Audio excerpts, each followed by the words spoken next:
Hello guys, Brad on YouTube, and I wanted to give some quick thoughts on last night's American Idol episode.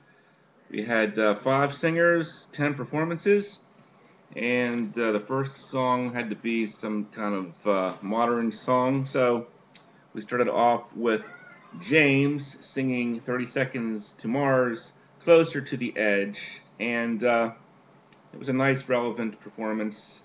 I'm not sure if it was my favorite performance by him. I'd never heard that song before.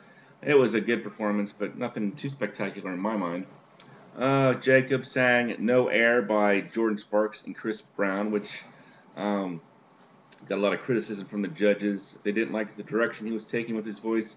I'm never really too impressed by Jacob's performances, and that was no exception. Just an okay performance from Jacob. And then next up was Lauren, Flat on the Floor by Carrie Underwood. And already the judges are comparing Lauren to Carrie Underwood. And so that was an excellent song choice. I really liked that performance. I thought she did a great job. And Scotty sang Gone by Montgomery Gentry, which was a very nice upbeat performance from him. So that was enjoyable and fun to watch. And finally, Haley sang You and I by Lady Gaga, which was a song that hadn't even been released yet. So that was a little bit interesting. A big, uh, a big risk for her.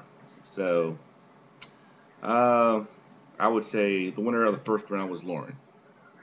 And then the next song was Without You by Harry Nilsson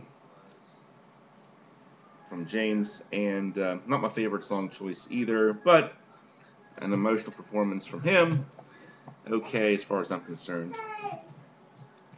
Next up was Jacob singing Love Hurts by Nazareth, and I thought that was a really bad performance, a very bad interpretation of the song. I didn't like that at all.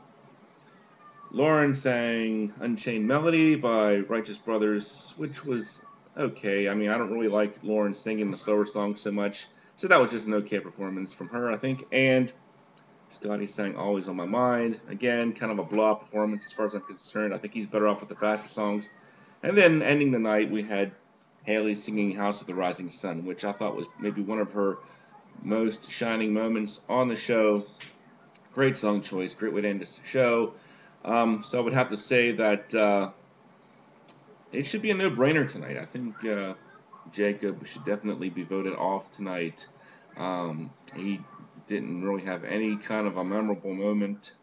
Nothing really stood out. The other performers had some kind of a shining moment, I thought, and he didn't. So even though last week I predicted Jacob, I think Casey, with his performance, kind of made it easier for the public to give Jacob one more week. But this week it's going to be very tough for them to not pick him to go home. So that's my pick, and it's going to be interesting to see who would be second. I'm not even sure if they're saying who's second place at this point. I think if the final four is who it should be, it's going to really get tight. But for now, I think Jacob is still kind of the worst of the bunch by far. So, talk to you guys later, and thanks for watching.